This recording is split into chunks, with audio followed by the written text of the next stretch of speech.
చేరవచ్చిన మీ అందరికీ వందనాలు తెలియజేస్తా ఉన్నాం.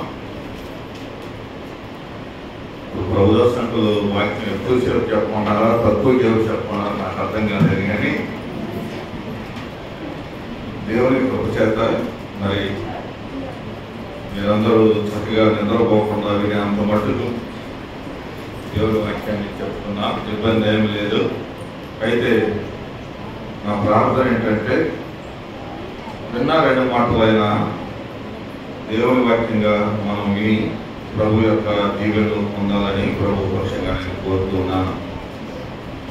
దైవ గ్రంథంలో రెండు మాటలు ఈ సమయంలో చదువుతున్నాం. రండి, యోబు గ్రంథం 4వ అధ్యాయం. యోబు గ్రంథం 4వ అధ్యాయం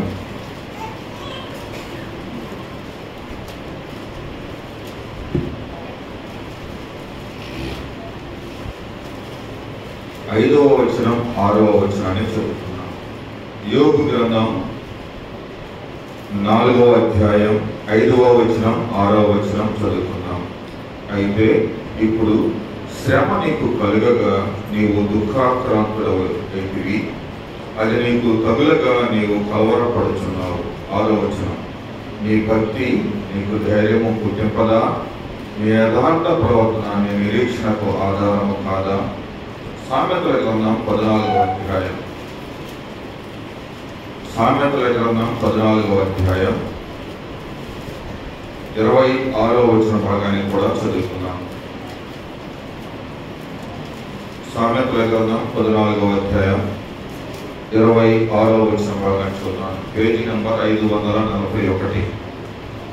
యెహోవా యందు భయభక్తులు కలిగినట ఒక ధైర్యము పుట్టించు. మళ్ళా చదువుతున్నాను 26వ వచన భాగాన్ని. యెహోవా యందు భయభక్తులు కలిగినట ఒక ధైర్యము పుట్టించు. చిన్న మాట ప్రార్థన చేస్తాను.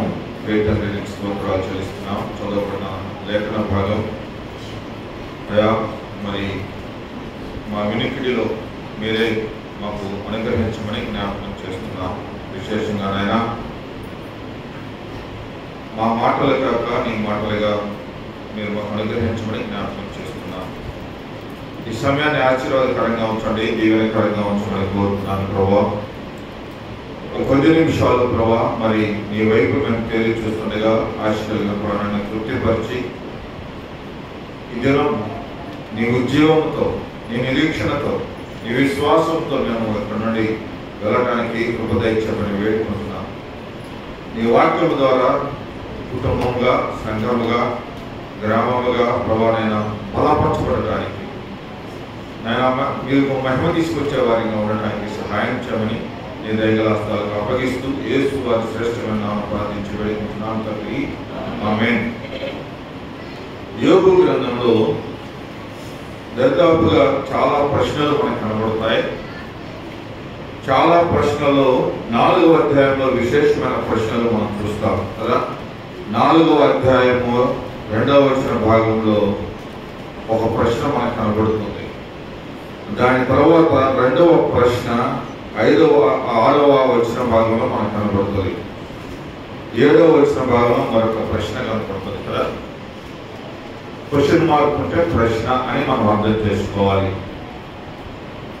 యోబు తన జీవితాన్ని మనము 1వ అధ్యాయము 2వ అధ్యాయంలో మనం జ్ఞాపకం చేసుకోవచ్చు. యోబుకు ఉన్నటువంటి విశేషమైన పేరు ఏంటి అంటే, ఈ సమయంలో క్యారెక్టర్ బైబిల్ స్టడీగా లేకపోతే ఒక క్యారెక్టర్గా మనం ఆలోచన చేస్తే యోబుకున్న విశేషమైన పేరు ఏంటి అంటే, దైవ గ్రంథంలో యోబు గ్రంథంలో మనం జ్ఞాపకం చేస్తాం. 2వ అధ్యాయంలో చూస్తాం. 2వ అధ్యాయం 3వ వచన భాగం చూడవచ్చు. అలాగే 1వ అధ్యాయం 1వ వచనం కూడా చూడవచ్చు. యోబుకున్న విశేషమైన పేరు యోబు అనగా దైవ గ్రంథంలో ఆయన గురించి వ్రాయబడిన సంగతిని జ్ఞాపకం చేస్తున్నాను. 1వ వచనం చూస్తున్నాను. ఊజు దేశమందు యోబు అని ఒక మనుషుడు నేను. యోబు అనగా మనుషుడు. రెండవది అతని క్యారెక్టర్ చెప్తా ఉంది. అతడు యథార్థవంతుడును న్యాయవంతుడునై దేవుని యందు చదువుకున్నాను చూడండి, భయభక్తులు కలిగి చెడుతనమును విసర్జించిన వాడు. యోబు అంటే అంత పెద్ద స్టేట్మెంట్. యోబు ఊదు పట్టణం ముందు యోబు అని ఒక మనుషుడు ఉన్నాడు. ఆ మనుషుడు అంటే ఆ మనిషికి ఉన్నటువంటి వ్యక్తిత్వం, ఆ మనిషికి ఉన్న జీవితం, ఆ మనిషికి ఉన్న విశేషత మనము ఆ తర్వాత వచ్చిన భాగంలో చూస్తాం. 2వ అధ్యాయం 3వ వచనంలో కూడా చదువుతున్నాను చూడండి. మధ్య భాగం నుంచి చదువుతున్నాను. అతడు యథార్థవంతుడను న్యాయవంతుడనై దేవుని యందు భయభక్తులు కలిగి చెడుతనమును విసర్జించిన వాడు. మనం మొదటిలో కూడా చదువుకున్నాం. ఒకే స్టేట్మెంట్ మనకు కనబడతా ఉంది. సారిసారికి దేవుడు యోబు గురించి జ్ఞాపకం చేస్తున్నాడు. అతడు యథార్థవంతుడు కదా, 2వది న్యాయవంతుడు, 3వది చూస్తున్నాం అక్కడ భయభక్తులు కలిగి చెడుతనమును విసర్జించిన వాడు. యోబులో భయభక్తులు ఉన్నాయి. ఆ భయభక్తులు తన జీవితంలో చెడుతనాన్ని విసర్జిస్తూ ఉన్నాయి. అంటే అతడి దగ్గర చెడుతనము లేదు, చెడు జీవితం లేదు. యోబు కుటుంబం అంతటి గురించి రాయబడలేదు, కానీ ఇక్కడ యోబు యొక్క క్యారెక్టర్, యోబు యొక్క జీవితం, యోబు యొక్క స్థితి గురించి రాయబడుతూ వచ్చింది. మనుషుడి జీవితం గురించి రాయబడుతుంది. మనిషి జీవితం చెడుతనమును విసర్జించిన జీవితం. చెడుతనమును విసర్జించడానికి కారణం భయభక్తులు కలిగి ఉండటం. ఈ 2 మాటలే ఉదయకాల ప్రసంగం. ఈ 2 మాటలు మీరు జ్ఞాపకం చేసుకోవాలని ప్రభు పక్షంగా కోరుతున్నాను. ఒక వ్యక్తికి భక్తి అవసరమా? ఒక వ్యక్తి భయభక్తులతో ఉండటం అవసరమా? ఒకవేళ భయభక్తులతో ఉంటే వారు ఏం కలిగి ఉండాలి? చెడుతనమును విసర్జించాలి. భయభక్తికరమైన జీవితం చెడుతనమును విసర్జించే జీవితం. అలాగైతే సామెతల గ్రంథంలో జ్ఞాపకం చేయబడిన మాట కూడా మనం చదువుకున్నాం. 14వ అధ్యాయం 26వ వచన భాగాన్ని చదువుకున్నాం కదా. భక్తి కలిగి జీవిస్తే, భయభక్తులు కలిగి జీవిస్తే వారికి ఉండేటువంటి బ్రతుకు జీవితం ఏంటో దేవుడు చాలా స్పష్టంగా జ్ఞాపకం చేశాడు. 26వ వచనం మనం చదువుతున్నాం చూడండి. యెహోవా యందు భయభక్తులు కలిగి ఉండుట. ఏం కలిగి ఉండుట? ఏమి ఉపయోగం అంట? బహుధైర్యము పుట్టించును. వారు ధైర్యవంతులు. అలాగే ఒక మాట నాకు చెప్తాను. భక్తి పరులు ఎలాంటి వారుగా? ధైర్యవంతులు. దేవుని దగ్గర భక్తి జీవితం, దేవుని పట్ల భక్తి కలిగిన వారు, భక్తి పరులు అని చెప్పుకునేటువంటి వారు, మేము భక్తులు అని చెప్పుకునేటువంటి వారు, వారి జీవితాల్లో ఉండేటువంటి విశేషత ఏంటంటే వారు ధైర్యముగా ఉంటారు. నేను కొన్ని విషయాలు చాలా స్పష్టంగా మీతో జ్ఞాపకం చేయాలని ఉదయకాలం ఆశపడుతున్నాను. భక్తి జీవితంలో ధైర్యం, భక్తులుగా ఉంటే ఉండవలసిన ధైర్యమైన పరిస్థితులు, భక్తులుగా ఉండవలసిన పరిస్థితుల్లో ఎంత ధైర్యంగా ఉండాలో కొన్ని విషయాలు నేను మీ ముందుకు తీసుకురావాలని ఇష్టపడతా ఉన్నాను. చాలా సార్లు భక్తి ఉంటుందిలే కానీ దాని శక్తిని ఆశ్రయించలేకపోతున్నాను. సిలువ శక్తి ఉండదు. చాలా సార్లు మెల్లో సిలువ ఉంటుంది కానీ మనిషిలో సిలువ వేయబడిన జీవితము ఉండదు. భక్తి కలిగిన జీవితం, ధైర్యం ఇచ్చే జీవితం. యోబు గురించి ఇక్కడ రాయబడుతున్నటువంటి మాట 3వ అధ్యాయం ఆరంభంలో, 2వ అధ్యాయం ఆఖరి వచ్చిన భాగాల్లో 10 నుండి మనం చూస్తూ ఉన్నప్పుడు పాపం యోబుకు జరిగిన భయంకరమైన పరిస్థితులు. అసలు అక్కడ రాయబడుతున్నటువంటి మాటను చదువుతూ ఉంటే 6వ వచనం చదువుతున్నాను చూడండి, లేక 8వ వచనం చదువుతున్నాను. 7, 8 వచనాలు చదువుతున్నాను. 2వ అధ్యాయం 7, 8 వచనాలు. కాబట్టి అపవాది యెహోవా సన్నిధి నుండి బయలువెళ్ళి అరికాలు మొదలుకొని నడినెత్తి వరకు బాధ గల కురుపులతో యోబును మొత్తెను. ఎవరు మొత్తారు?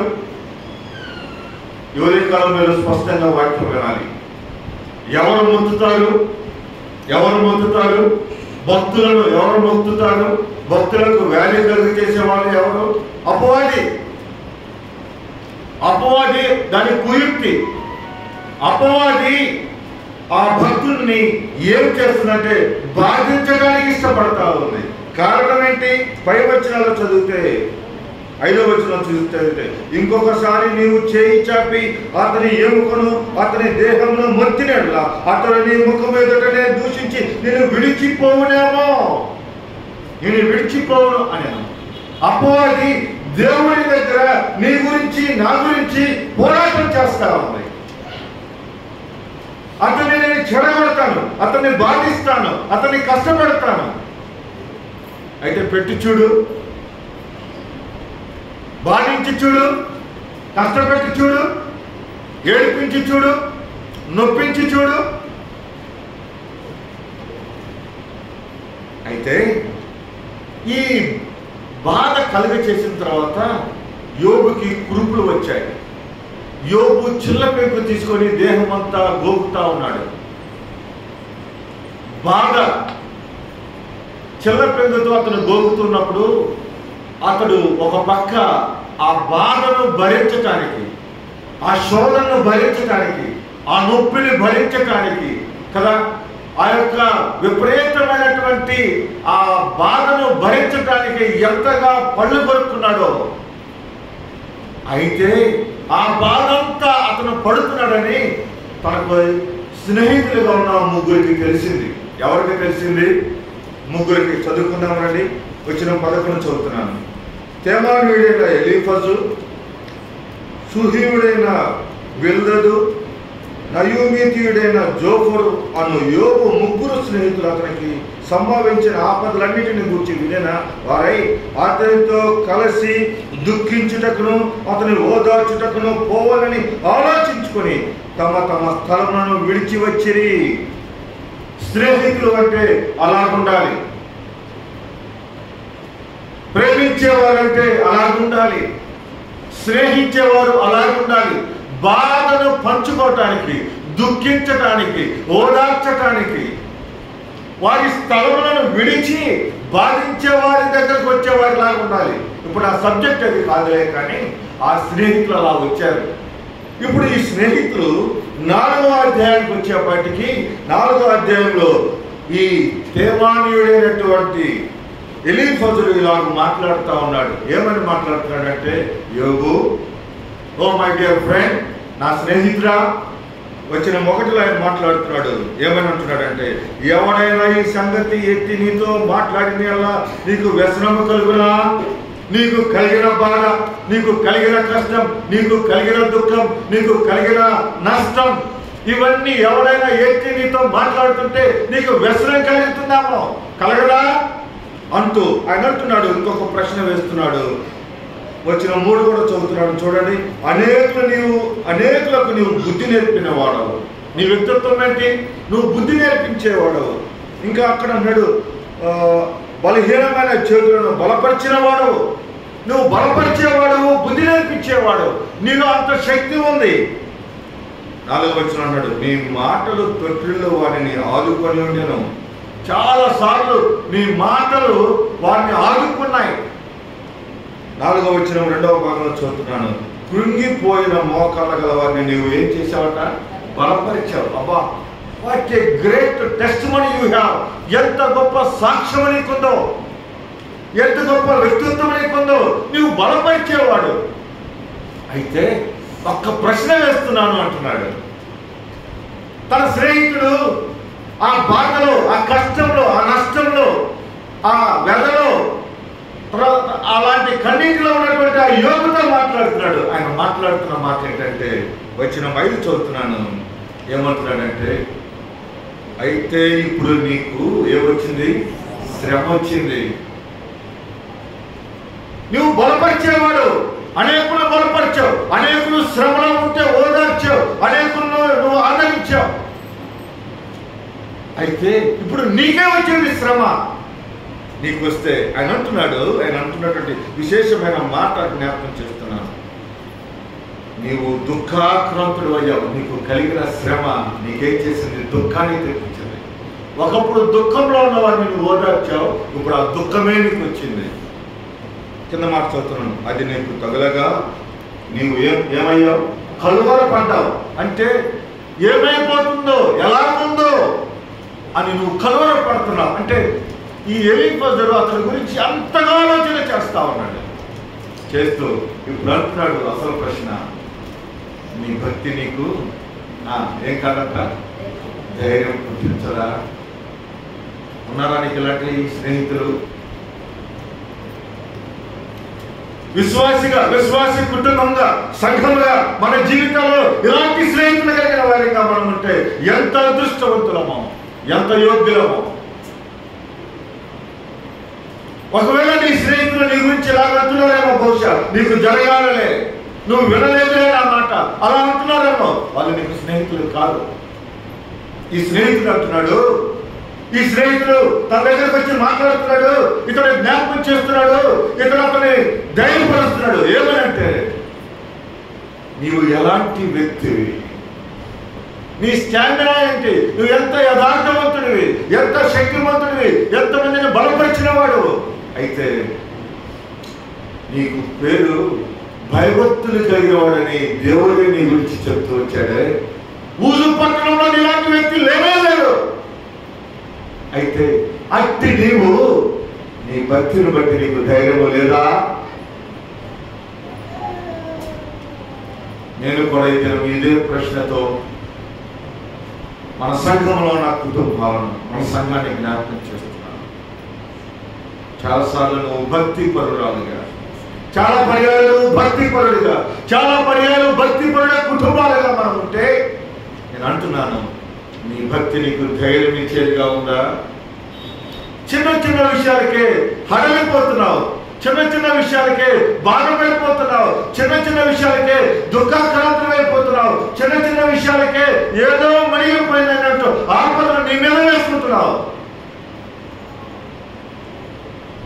నీ భక్తి నీకు ధైర్యం పుట్టించాలా? ఉందా నీకు ధైర్యం పుట్టించే భక్తి? కొన్ని విషయాలు నేను ఉదయకాలం మీ దృష్టికి తీసుకురాబోతున్నాను.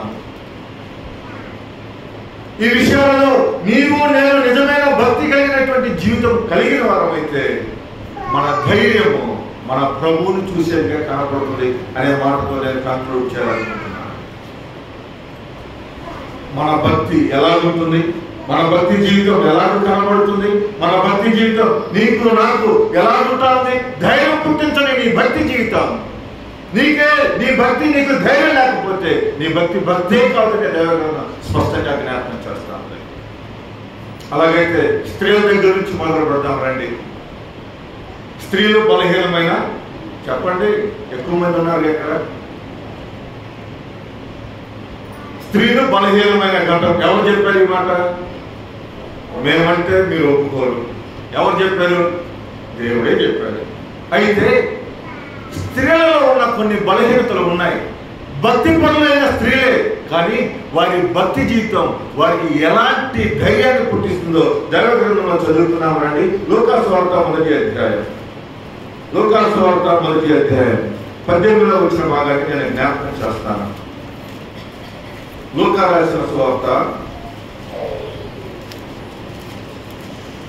1వ అధ్యాయం 38లో వచ్చిన భాగాన్ని చదువుతున్నాను.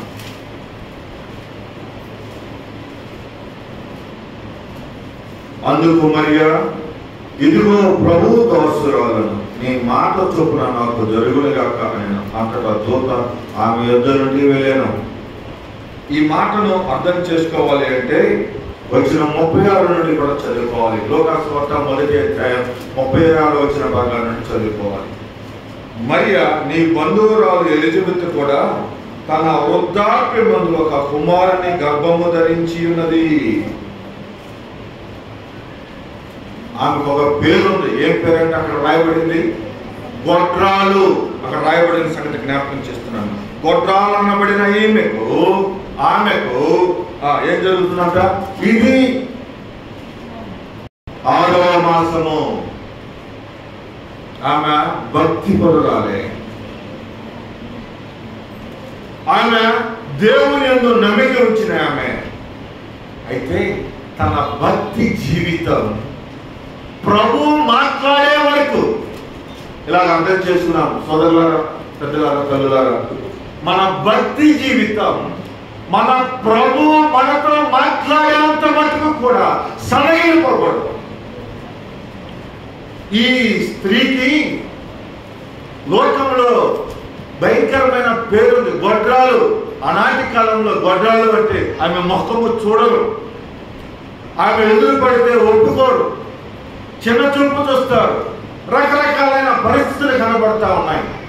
కానీ ఆమె ధైర్యంగా తన భక్తి జీవితాన్ని బట్టి తను ధైర్యంగా కనబడుతూ ఉంది. 38వ వచనంలో ప్రభు మాట్లాడుతూ ఉన్నాడు. మాట్లాడుతుంటే ఆమె అంటుంది, ప్రభువా, ఆ దూతతో చెప్తా ఉంది. ఏమని జ్ఞాపకం చేస్తుందో తెలుసా? అందుకు మరియా, ఇదిగో ప్రభు దాసురాలని. నేను ఎవరినో తెలుసా? లోకమేమో నన్ను గొడ్రాలు ఉంటుంది, లోకంలో నాకు వేరొక పేరు పెట్టి పిలుస్తున్నారు. కానీ నేనెవరిని? నేను ప్రభు దాసురాలు, నేను దేవుని బిడ్డను, నేను భక్తిపరురాలు. లోకంలో నా పేరు వైపు చూడగా దేవుని విషయంలో దేవునికి నీకు దగ్గరైనటువంటి ఆ సత్సంబంధాలు, నీ జీవితాన్ని, నీ నడవడికను, నీ భక్తి జీవితాన్ని నీకు ధైర్యం పుట్టించేదిగా ఉండాలి. దూత మాట్లాడుతుంది, దూత మాట్లాడుతూ ఉంది. ఏమంటో తెలుసా? నీ మాట చొప్పున. సహోదరి, సహోదరులారా, సహోదరిగా ఒకవేళ నువ్వేమన్నా లోకంలో అవమానపరచబడుతుంటే, భక్తి జీవితంలో దేవుని బిడ్డగా నువ్వు ఉండి అవమానపరచబడుతూ ఉంటే, హేళన చేయబడుతుంటే, ఉదయకాలం జ్ఞాపకం చేసుకో. నీ భక్తి జీవితం నీకు ధైర్యం పుట్టించాలి. ఎలాగో తెలుసా? ఈ దేవుడు నీతో మాట్లాడి నీకున్నటువంటి ఆ హేళనను, నీకున్నటువంటి అవమానాన్ని, నీకున్నటువంటి ఆ పరిస్థితిని దేవుడు తీసివేయబోతున్నాడని మాట చెప్పేంత మటుకు కూడా నీ భక్తి జీవితం సన్నగిలి. అలాగ సన్నగిలిపోతే మన భక్తి మనకు ధైర్యం ఇవ్వదు. దానివల్ల మనము నిరుత్సాహపడిపోతాం. మొదటి సమూయేలు గ్రంథంలో అన్నాన్ని కూడా చూస్తాం. అపోస్తల కార్యాలలో భక్తి కలిగిన స్త్రీలను రాయబడుతూ వచ్చింది. అలాగైతే సహోదరులారా, ప్రజలారా, జ్ఞాపకం చేస్తున్నాను, మీ భక్తి జీవితం మీకు ధైర్యం కలిగించాలా? స్త్రీలు ఎంత భక్తి కలిగి ఎలాగో ధైర్యంగా ఉంటారో ఆ కుటుంబం అంతగా వర్ధలుతుంది అని దైవగ్రంథం చాలా స్పష్టంగా చెప్తా ఉంది. దైవగ్రంథంలో రాయబడుతున్నటువంటి ఒక విశేషమైన మాట జ్ఞాపకం చేస్తున్నాను. వారు భక్తి కలిగి వారు జీవిస్తూ ఉన్నప్పుడు దైవవాక్యంలో రాయబడిన సంగతి జ్ఞాపకం చేస్తున్నాను. నీ సత్ప్రవర్తనను బట్టి ఎవరిని తీసుకురావచ్చు? అమ్మా చెప్పరే, ఎవరిని తీసుకురావచ్చు? నీ భర్తను మార్చవచ్చు. ఒకవేళ మన సంఘంలో ఇంకా కుటుంబంగా దేవుడి సన్నిధికి రాలేకపోతా ఉంటే మీరు సన్నగిలిపోతే, ఇంకా నా భర్త రాలేదు అనుకోదు. ప్రభువు నిన్ను తీసుకురావడానికి నిన్ను వాడుకోబోతున్నాడు. దేవుడు నీ కుటుంబాన్ని కుటుంబంగా దేవుడి సన్నిధికి తీసుకురావడానికి, నిన్ను భక్తి కలిగిన స్త్రీగా నిన్ను రుజువు చేయడానికి దేవుడు ఇష్టపడతా ఉన్నాడు. అవకాశం ఇవ్వాలి అంతే. ఎలిజబెత్ కూడా చాలా ఘోరమైన పేరుంది. దేవుడు దాన్ని వాడుకునేంత మటుకు ఆమె ధైర్యంగా నిలబడి ప్రభు వైపు చూస్తా ఉంది. ఎలిజబెత్ పేరు మార్చబడతా ఉంది. ఆశీర్వాదకరంగా, దీవెనకరంగా మార్చబడింది. సోదరి, అలాగైతే ఉదయకాలం నీ భక్తి జీవితం నిన్ను ఆశీర్వాదకరంగా చేయడానికి ఇష్టపడుతుందనే మాట నేను జ్ఞాపకం చేస్తున్నాను. మన భక్తి జీవితం మనకు ఆశీర్వాదకరం లేకపోతే మనం పడిన భక్తి వ్యర్థము, అది ధైర్యాన్ని పుట్టించదు, సరైన భక్తి జీవితం కాదు అని బైబిల్ గ్రంథం స్పష్టంగా జ్ఞాపకం చేస్తాను. మొట్టమొదటి మాట జ్ఞాపకం చేస్తున్నాను. నిందలు, అవమానాలు ఏదన్నా సరే, మనం ఏ పరిస్థితిలో విశ్వాసం ఉంచామో దేవుడి పైన, ఆ పరిస్థితి వైపు మనము అలాగే ఎదురు చూస్తూ ఉంటే దేవుడు ఆ పరిస్థితులకి మనల్ని మారుస్తాడు, తీసుకువెళతాడు అనే మాటను, ఆ ధైర్యాన్ని ఇస్తాడు అనే జీవితాన్ని మనం కలిగి ఉంటాం. రెండవ మాటను నేను జ్ఞాపకం చేయాలని ఆశపడుతున్నాను. కొరింథీయులకు రాసిన రెండవ పత్రిక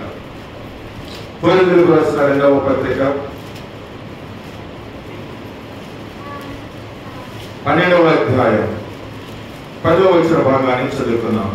book of 2 Corinthians chapter 12 verse 10. నేను ఇప్పుడు బలహీనుడను అప్పుడే బలవంతుడను కనుక క్రీస్తు నిమిత్తము నాకు కలిగిన బలహీనతలలోను నిందలలోను ఇబ్బందులలోను హింసలలోను ఉపద్రవములలోను నేను సంతోషించుతున్నాను. ఇక్కడ మరొక భక్తి కలిగినటువంటి వ్యక్తి ఉన్నాడు. ఇతని పేరు ఎవరు ఏంటంట? అపోస్తలుడైన పౌలు. పౌలు జ్ఞాపకం చేస్తున్నాడు. అధ్యాయం 12లో అతడు జ్ఞాపకం చేస్తున్నాడు. నాకు అతిశయం ఉంది అంటే నా అతిశయానికి కారణం ఏంటంటే నా ప్రభు అన్నాడు కదా. వచనం 2 చదువుతున్నాను చూడండి. 12:2. క్రీస్తు నందున్న ఒక మనుషుని నేను ఎరుగొద్దును. అతడు 14 సంవత్సరముల కిందట 3వ ఆకాశములకు కొనుకోబడిను. అతడు శరీరంతో కొనుకోబడిను, నేను ఎరుగను. శరీరం లేక కొనుకోబడిన నేను ఎరుగను. అది దేవునికే తెలియదు. ఆ విశ్వాసం అతనికి ఉంది, ఆ జీవితం అతనికి ఉంది. దేవుడు కొనిపోతాడు, దేవుడు తీసుకువెళ్తాడు. అయితే అతని శరీరంలో బాధ ఉంది. ఇది ఇంతకు ముందు చెప్పింది, స్త్రీకి చెప్పింది మానసికమైన బాధ. ఇప్పుడు పురుషులకు జ్ఞాపకం చేస్తున్నాను. పురుషుల జీవితాలలో చాలా పర్యాయాలు ఎలాంటి బాధ, రుగ్మతలు ఉన్నాయి. ఒక పురుషులకే కాదులే, అందరికీ, సర్వమానవానికి రుగ్మతలు ఉన్నాయి. శరీరంలో బాధ. ఇది ఏమి బాధ?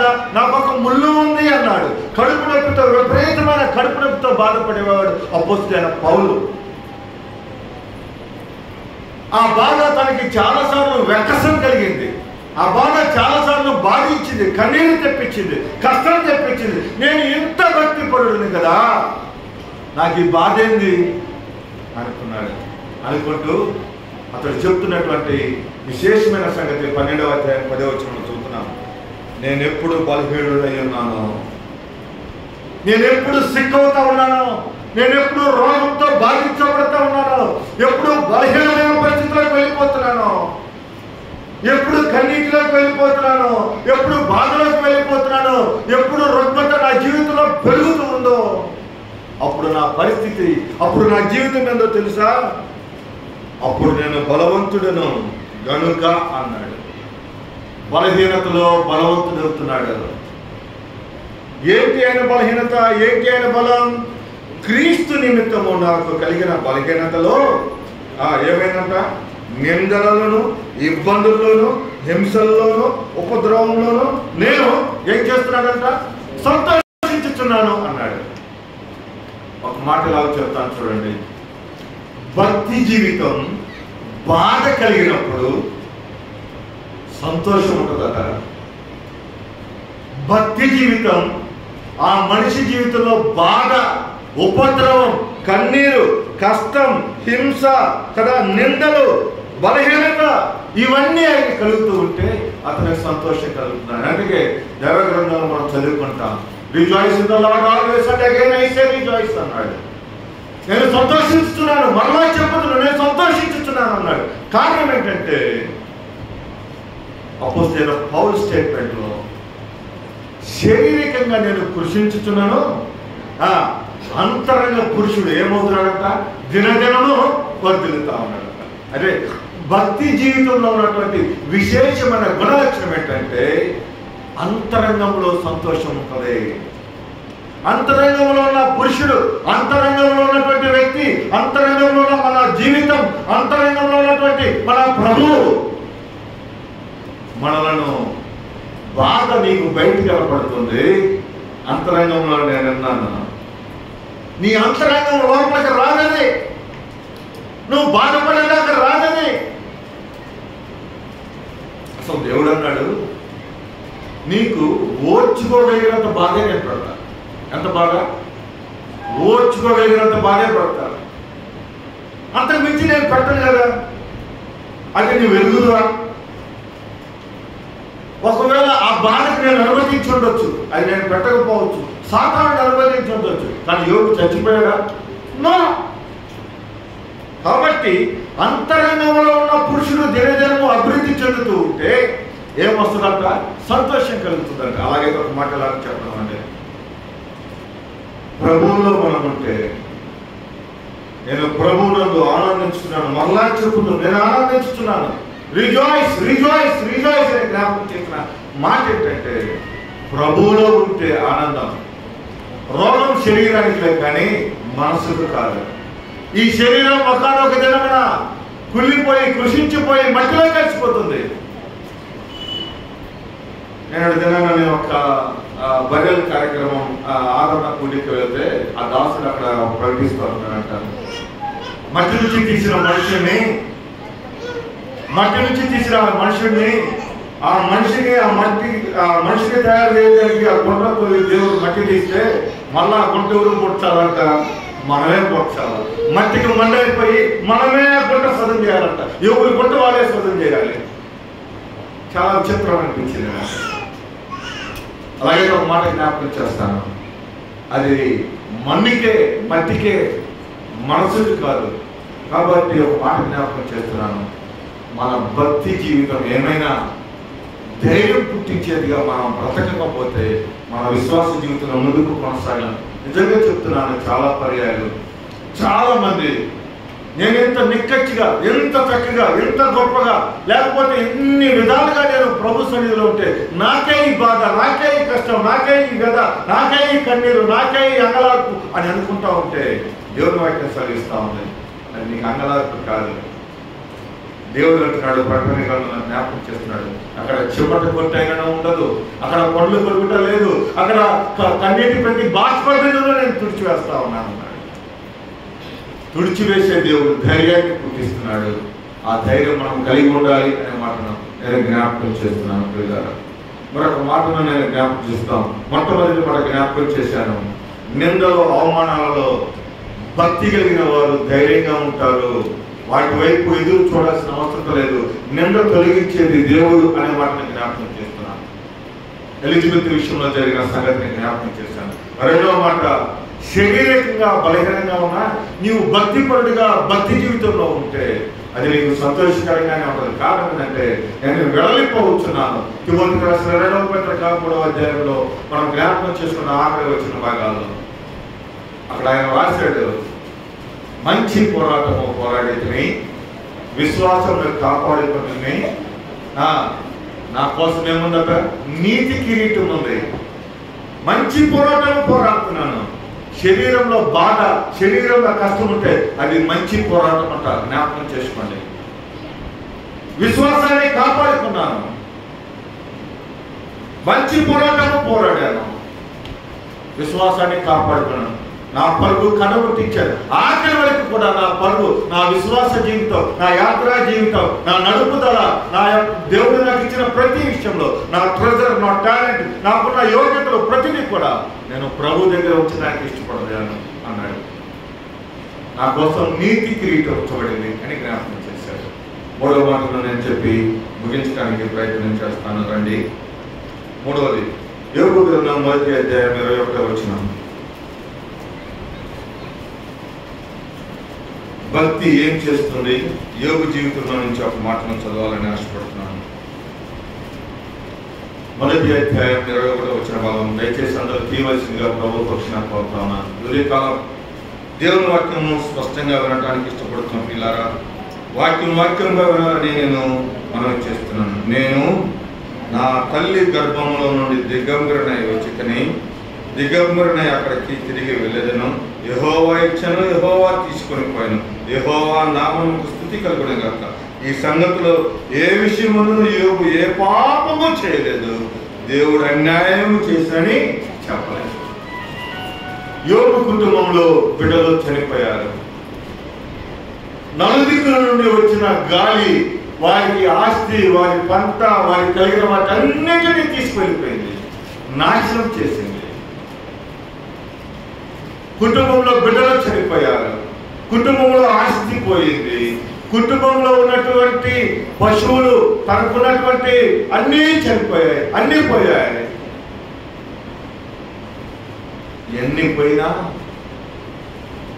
కనీసము భక్తి పరుడని చెప్పబడిన యోబు ఒక్క మాట కూడా రాంగు పడలేదంట. ఆఖరి వచ్చిన భాగంలో మనం చదువుకుంటాం చూడండి, దేవుడు అన్యాయం చేసినని చెప్పాడా? నువ్వునేమైతే పడతావు? ఎందుకు ఎందుకయ్యా దేవుడు నాకు ఇంత అన్యాయం చేశాడంటావు? ఒకవేళ ఈ రోజు నుంచి ఆ మాట మనం మానేద్దాం. ఒకవేళ ఎవరో మనం అనేవాళ్ళు ఉంటే అన్యాయం చేశాడయ్యా దేవుడు అంటే మానేద్దాం. దేవుడు అన్యాయం చేసేవాడు కాదు. నీకంటే, నాకంటే, మనకంటే, అందరికంటే బాగా నష్టపోయిన వాడు యోగు. ఒక్క మాట కూడా అతడు అన్యాయం చేశాడనే మాట మాట్లాడలేదు. రెండవది, ఏ పాపము చేయని వాడు. కుటుంబ జీవితంలో ఎంత నష్టం జరిగినా, ఎంత బాధ కలిగినా, ఎంత కడుపు కోత మిగిలినా కూడా ధైర్యముగా ప్రభు కోసం నిలబడ్డాడు. భక్తి ధైర్యాన్ని పుట్టిస్తుంది. నష్టంలో నిన్ను అటు ఇటు తారుమారు చేయదు. భక్తి జీవితం తారుమారు చేయదు. కారణం ఏంటంటే భక్తి జీవితం ధైర్యాన్ని పుట్టిస్తుంది. మీ అందరికీ చైనా పట్టణం తెలుసా నేను అనుకుంటున్నాను. చాలా మంది వినుంటారు. చైనా వస్తువులు చాలా మన మధ్యలో ఉన్నాయి. చైనా కమ్యూనిజం కలిగిన చైనా దేశంలో కమ్యూనిస్టు ఉంటుంది. కమ్యూనిజం మనలాగా ఇంత స్వాతంత్రం చైనాలో ఉండదు. నీవు నేను వాడుతున్న మొబైల్లో వీడియోలు తీసి గూగుల్లో, యూట్యూబ్లో అప్లోడ్ చేసే స్వాతంత్రం ఈ చైనాలో ఈ రోజు కూడా లేదు. ఈ రోజు కూడా లేదు. చైనా వార్తలు దేశము దాటి ఎక్కడికి బయటికి రావు. అందుకే కరోనా వచ్చినా ఎవరో విని ఎవరో చెప్తే తప్ప ఎవరికి తెలియదు.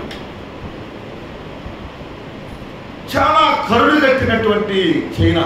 వారు నమ్మిందే సిద్ధాంతం, వారికి కలిగిందే సిద్ధాంతం. అయితే ఇంగ్లాండ్ పట్టణం నుండి ఒక సేవకుడు చైనా గురించి దర్శనంలో చైనా పట్టణానికి వెళ్ళి దేవుడి సువార్త ప్రకటించాలని వెళ్ళాడు. భక్తి జీవితం గురించి జ్ఞాపకం చేస్తున్నాను ఆఖరిగా. ఆ పట్టణానికి వెళ్ళి ఆ చైనా పట్టణం వైపు చూస్తూ పరిచయం చేస్తా ఉంటే ఒక్క మనిషి ఏమీ చేయలేకపోతా ఉన్నాడు. ఆ ఇంగ్లాండ్ దేశానికి ఆయన ఒక ఉత్తరం రాశాడు. ఏమనంటే, ఓ నా సంగమా, నేను ఇక్కడ ఉన్నాను, ఇక్కడ పరిస్థితులు చాలా తారుమారుగా ఉన్నాయి. ఇంకెవరన్నా సహకారుడిగా ఎవరన్నా నాతో ఉంటే ఇద్దరు కలిసి పరిచయం చేస్తే ఇంకా బాగుంటుందేమో, ప్రార్థించండి. ఎవరైనా చైనాకి దేవుని బిడ్డలను పంపించే వాళ్ళు ఉంటే పంపించండి అని ఆ సంఘానికి ఉత్తరం రాస్తే ఆ సంఘంలో సేవకుడు నిలబడి ఆ ఉత్తరాన్ని చదివాడు. దానికోసం 1 రోజు, 2 రోజులు, 3 రోజులు కూడికలు పెట్టి, ఇదిగో చైనాకు వెళ్ళవలసిన వారు ఎవరున్నారా అని ఆయన ప్రకటన చేస్తా ఉన్నాడు. ఎవరు లేవలేదు. ఎందుకంటే చైనా గురించి ఇంగ్లాండ్ ప్రజలకు తెలుసు.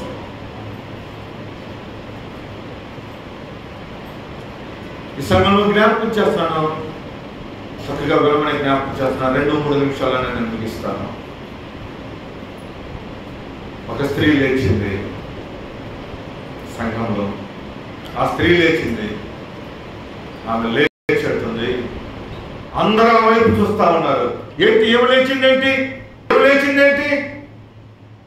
ఆ స్త్రీకి 5 కుమార్తెలు. పెనిమిటి చనిపోయాడు. మందిరానికి వస్తా ఉంది. అరే ఏమి లేచిందంటే అప్పుడు ఆ స్త్రీ అంటుంది, అయ్యా నువ్వు చెప్తూ ఉంటే, నేను ప్రార్థన చేస్తా ఉంటే, ప్రభా నేను ఏం చేయగలనంటే దేవుడు నాతో మాట్లాడాడు. నా మొదటి కుమార్తెను చైనా దేశం పంపించడానికి నేను ఇష్టపడుతున్నాను అన్నాడు. మొదటి కుమార్తె కూడా లేచి దేవుడు నాతో కూడా మాట్లాడాడు, నేను చైనా దేశం వెళ్ళి పరిచర్య చేస్తాను. మొదటి కుమార్తె బయలుదేరి సంఘం ప్రార్థించి సిద్ధపరిచి మిషనరీగా చైనా దేశానికి పంపించింది. చైనా దేశానికి వచ్చిన తర్వాత 1 సంవత్సరం లోపే చైనాలో ఉన్నటువంటి కరుడు కట్టిన ఈ తీవ్రవాదులు వీళ్ళందరూ కూడా ఆ స్త్రీని ఎన్నో రకాలుగా హింసించి చంపివేశారు. ఈ సేవకుడు ఉత్తరం రాశాడు, టెలిగ్రామ్ ఇచ్చాడు.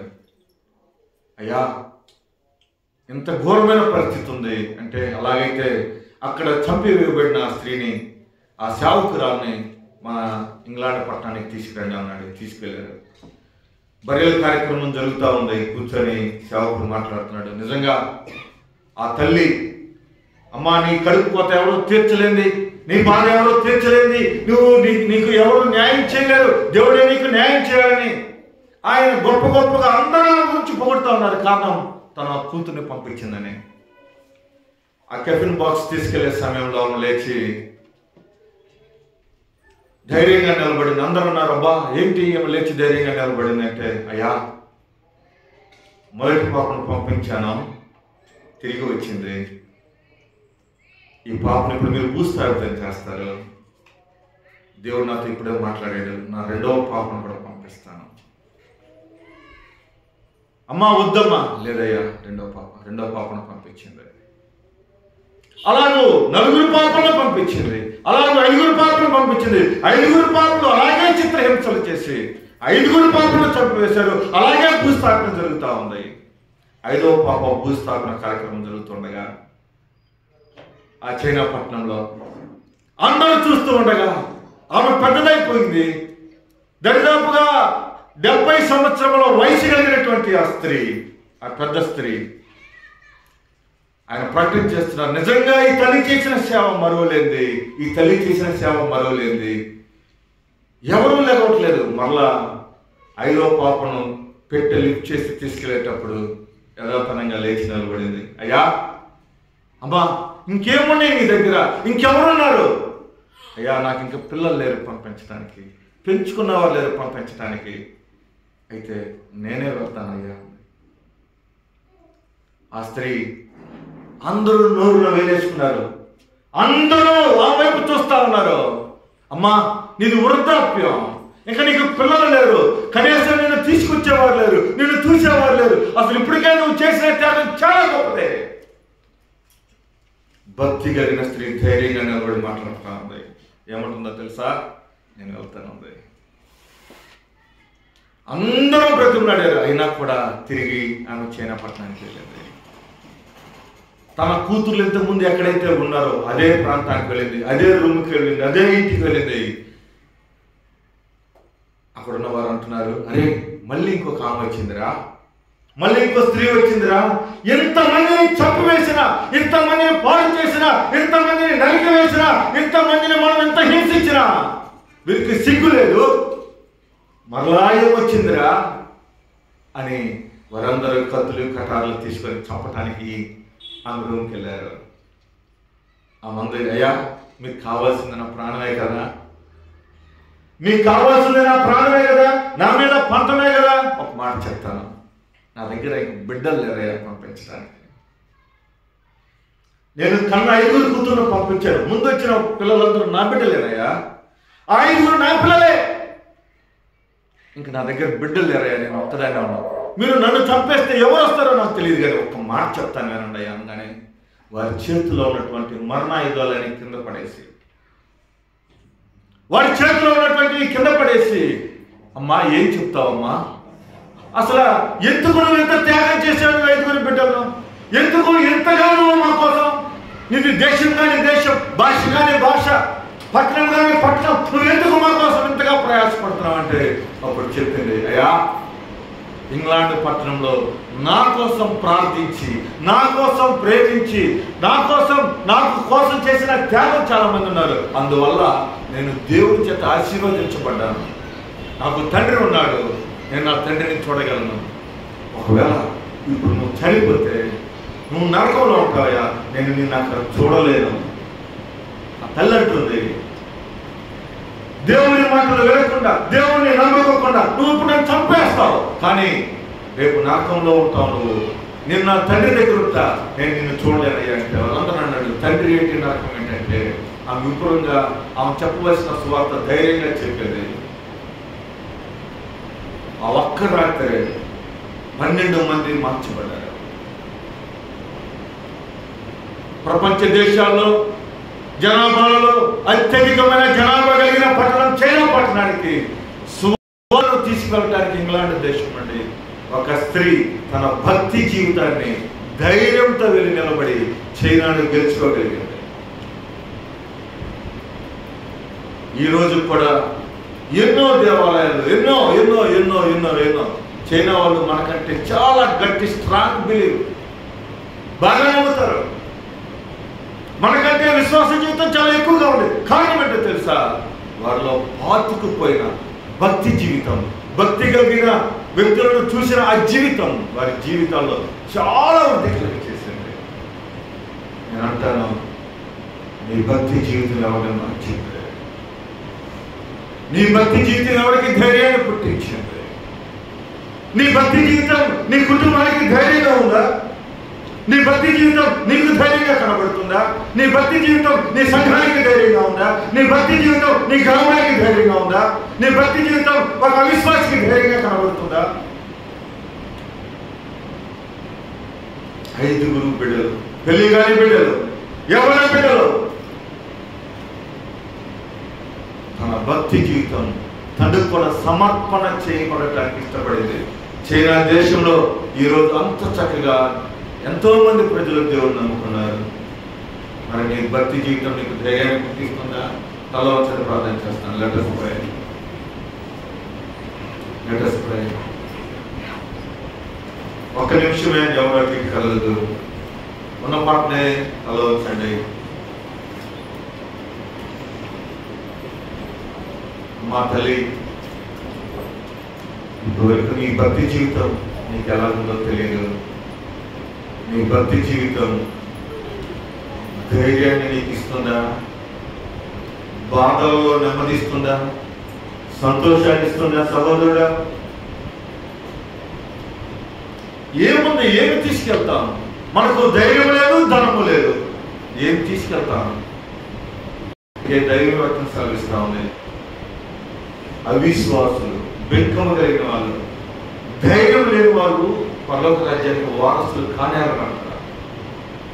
ఇంకా ధైర్యం లేని బ్రతుకు నీవు బ్రతుకుతూ ఉంటే, ధైర్యం లేని బ్రతుకు మనం బ్రతుకుతూ ఉంటే, మనం దేవుని బిడ్డలకు కాదు అని దేవుని యొక్క స్పష్టంగా సాగిస్తుంది. దేవుని బిడ్డలకు కాదని జ్ఞాపకం చేస్తుంది.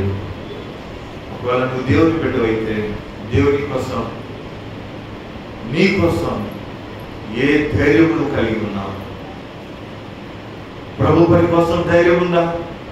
నీ జీవితం కోసం నీకు ధైర్యం ఉందా? ప్రభు కోసం ధైర్యంగా నిలబడటానికి ఇష్టపడుతున్నావా?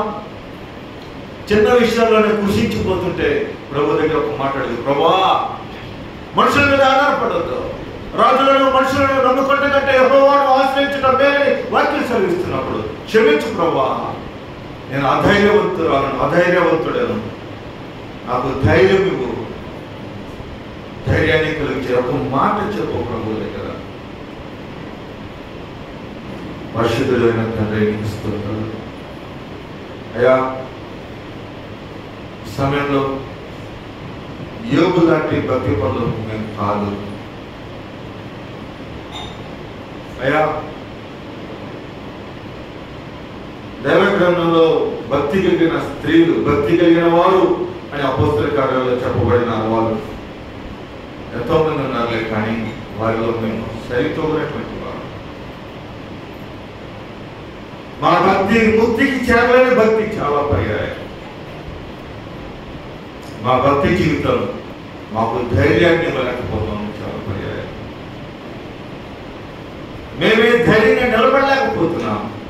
మా భక్తి జీవితంలో లోపం ఉంది, క్షమించండి, మన్నించండి. మా భక్తి జీవితం అనేక మంది మార్చలేకపోతున్నారు. చాలా మంది నశించి నరకాగ్నికి పోతున్నారు. నశించి నరకాగ్నికి పోయే వారి జీవితాలకి మా భక్తి జీవితం ఆటంకకరంగా ఉందామో క్షమించండి. ఇదిగో చైనా పట్టణంలో అనేకులను మార్చడానికి ఆ కుటుంబాన్ని, ఆ దైవజనులను మీరు వాడుకున్నారు. కారణం అందులో ఉన్న దేవభక్తి అంత బలంగా ఉంది. మరి మేము కూడా నీ బిడ్డలుగా, నీ కుమారులుగా, నీ కుమార్తెలుగా, నీ కుటుంబంగా, నీ సంఘంగా వాడబడటానికి మాలో ఉన్న భక్తి జీవితం బహుశా ఇంకా మీరు అనుకున్నంత లేదు. మన్నించమని వేడుకుంటున్నాం. ఇది నుండి అయినా కనీసం మా మనసులో కలిగిన గలిబిలి, మనస్సుకు, శరీరానికి కలిగినటువంటి పరిస్థితులకు కృంగిపోతూ, కృషించిపోతూ, ఇబ్బంది పడుతూ, నష్టపోతూ, బాధపడుతూ, పళ్ళు కొరుకుతూ, ఆయాసపడుతూ ఉంటావు. అయితే నీ వాక్యం చదివిస్తుంది, భయభక్తులు కలిగి ఉండట, ధైర్యాన్ని పుట్టించునని ఆ ధైర్యంతో మేము నింపబడి మాకు మేలుగా మేము నీ కొరకు బ్రతకటానికి సహాయం దయచేయమని వేడుకుంటున్నాం. పౌలు జ్ఞాపకం చేస్తున్నాడు, నా మటుకైతే బ్రతుకుట క్రీస్తే, చావైతే నాకు లాభం. అలా ఉండటానికి సహాయం చేయమని వేడుకుంటున్నాం. నీ చిత్తాన్ని బట్టి నీ మాటల ద్వారా మా జీవితాల్లో ప్రభావం కలిగిన ఈ అవకాశాన్ని బట్టి వందనాలు చెల్లిస్తూ ఈ దినం నుంచి అయినా మా భక్తి జీవితం నీ కొరకు, మా భక్తి జీవితం సమాజం కోసం, మా భక్తి జీవితం మా కొరకు ప్రభావం ధైర్యంగా ఉండేది ఉండటానికి సహాయం చేయమని, మేము పిరికి వారిగా ఉండకుండా కృప చూపించమని చేయవలసిన పిల్లి బట్టి వందనాలు చేస్తున్నాం తండ్రి. ఆమేన్.